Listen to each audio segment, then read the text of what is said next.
Hey, everybody, it's Eddie from Tokyo. This is your cryptocurrency update from Japan.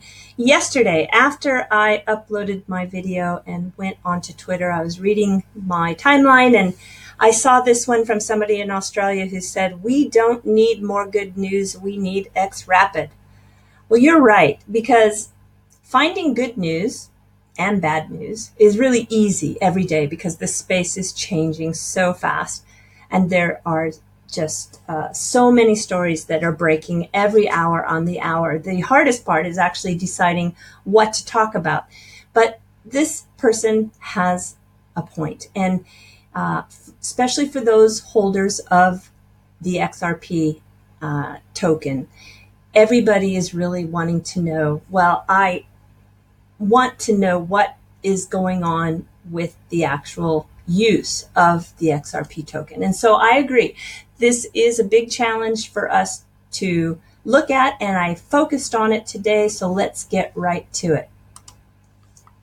First, I want to just be sure that for those people who are not maybe following this space as closely as many of you, that we just kind of put the groundwork there to understand why this blockchain is so important, not only for banks, but for everybody. The report that came out today, this is August 10th, 2018, blockchain adoption to save $27 billion for banks by 2030, says this particular research paper by the Juniper Group, all right? And in addition to this article here, which I'll put a link down in the comment section, also cites a research paper that was done by IHS Markit, and they are a data firm that focuses on the fields of finance.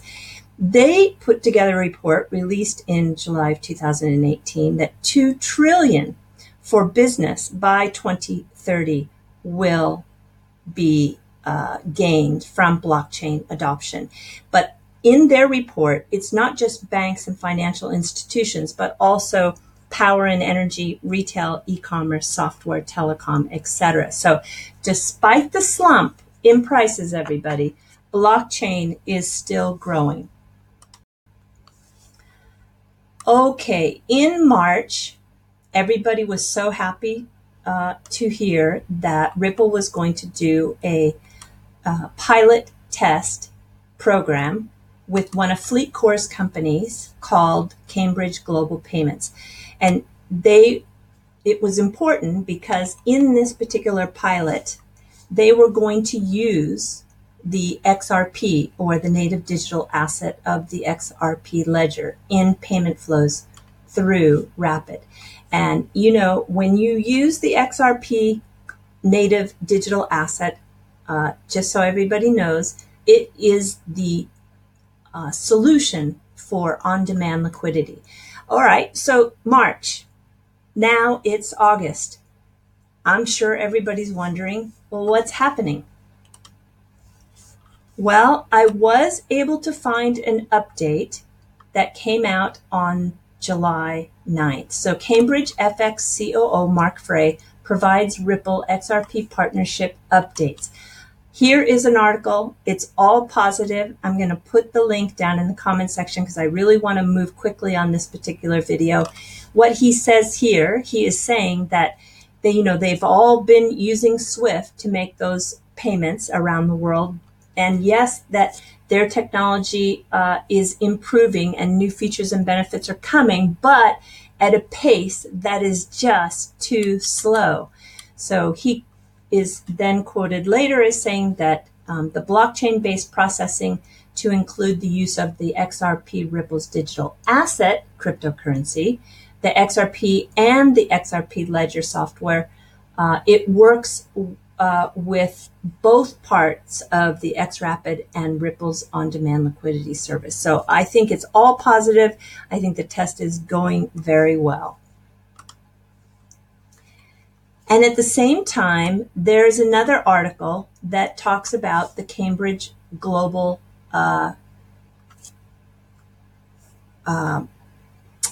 partnership, where the company is using the Ripple technology. And it says, according to the Nielsen report, and I thought, according to what Nielsen report? Nielsen report, it's talking about the planning of using Ripple's not only for Cambridge, but also using it in with Mexico, and then later in countries in Latin America and other Asian Pacific regions.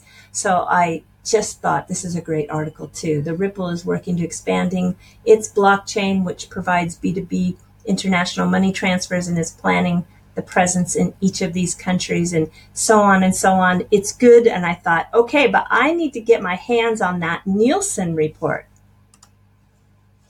Here it is.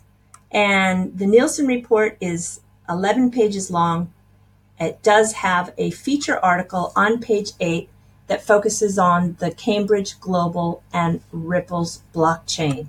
It's good. It's very good. I'm happy to bring it to you because I have to tell you, these Nielsen reports are not easy to come by.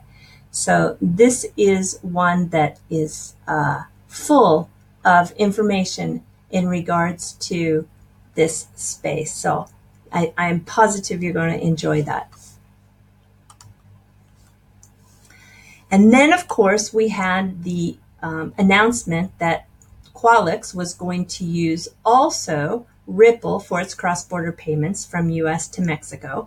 And they, too, were going to use the XRP token. And I think it says right here, Cuallix became the first worldwide institution to use Xrapid Ripple solution that utilizes XRP as a liquidity tool to reduce cost and sending cross-border payments from US to Mexico. So this is a few months back, and everybody's wondering, well, okay, but what's happening?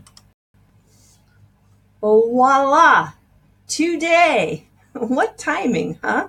Today, Ripple tweeted, we are working with early adopters like Cuallix to bring the cost of remittances from US to Mexico down.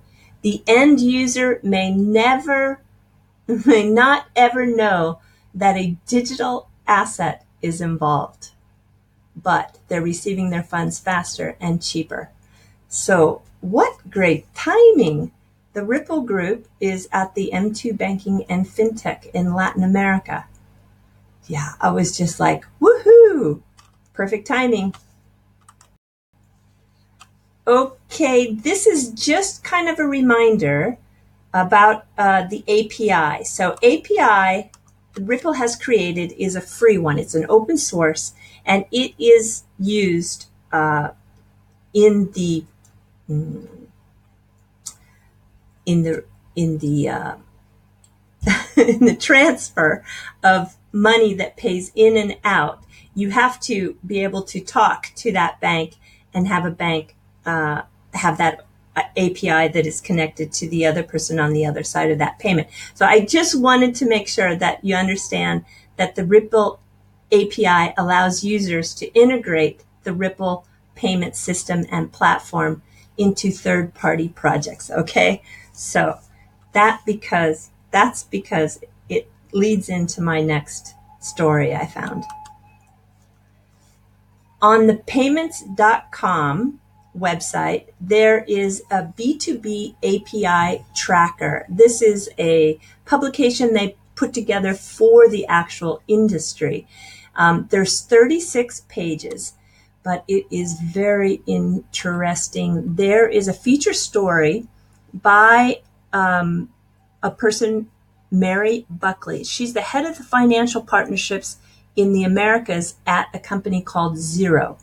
So Xero is basically a back-end accounting software for small businesses, and they provide the accounting software when it comes to their banking needs. All right. So customers with banks that don't have an open API strategy will miss out on the benefits of having a seamless integration and seeing them and seeing the reconciliation done for them. So I just thought, wow, all right. So this is kind of a reverse sales out there, because this company, Xero, absolutely loves to work with Ripple. And when you go down here, this has got some additional facts that are very interesting. So 176 billion is projected value of the distributed ledger technology market by 2025.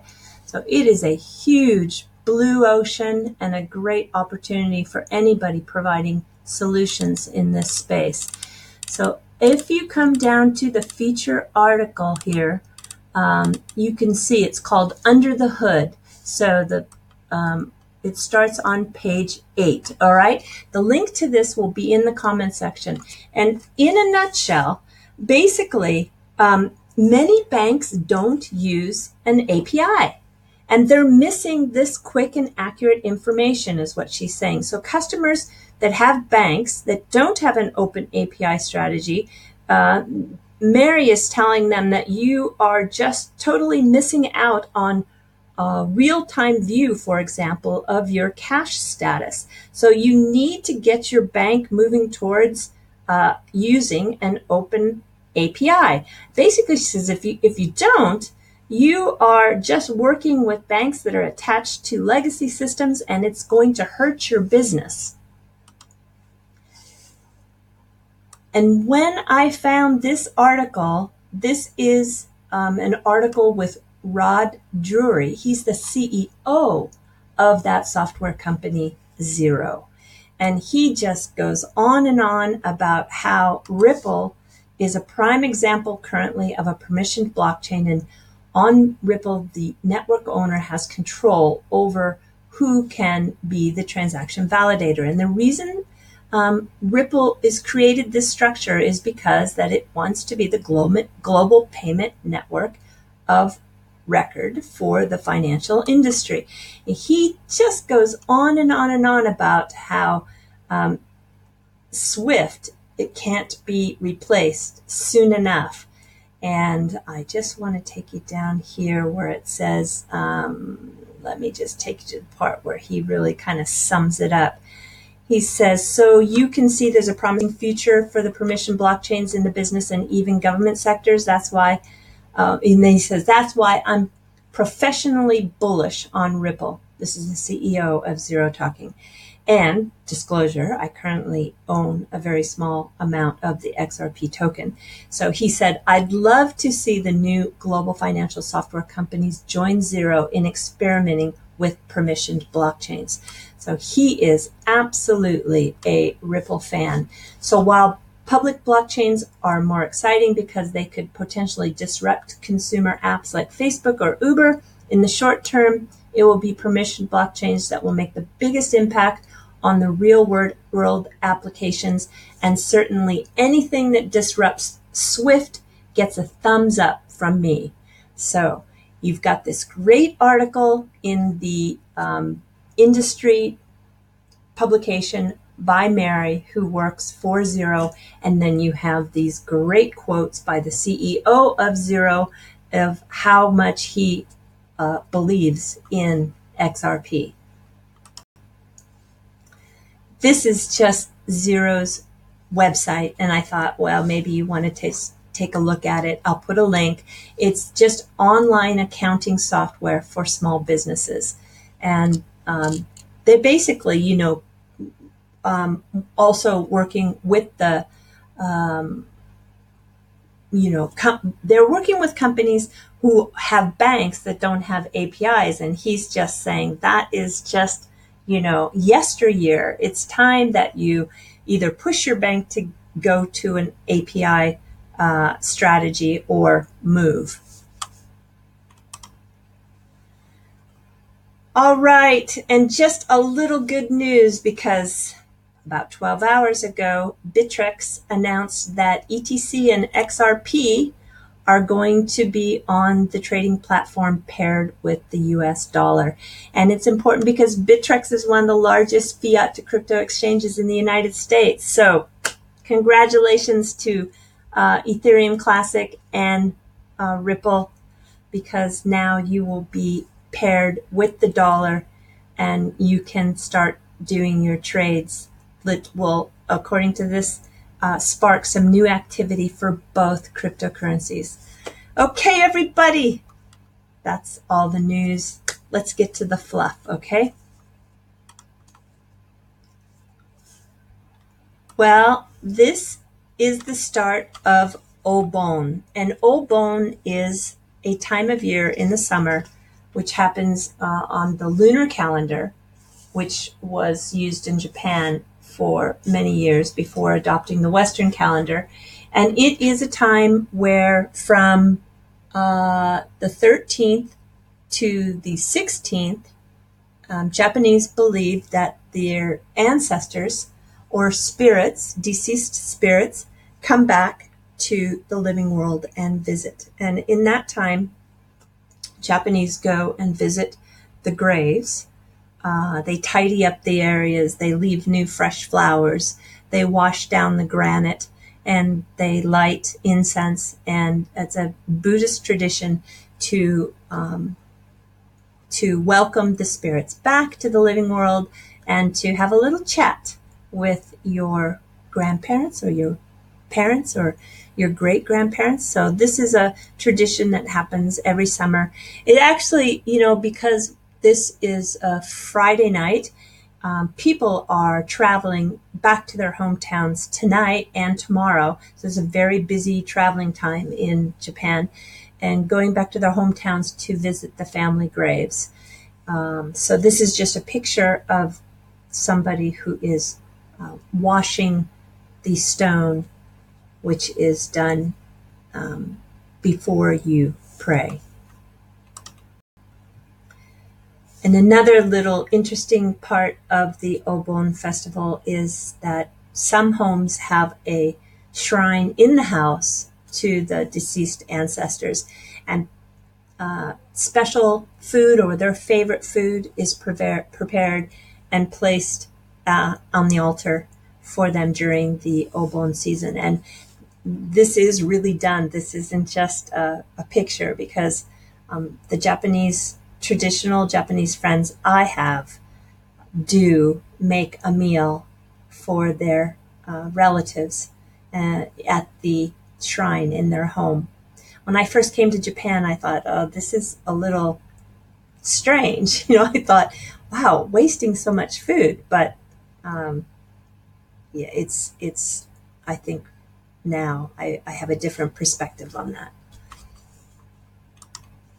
And here is just a collection of different visual sceneries you see during Obon. My neighborhood is going to have an Obon dance just 1-2 streets back.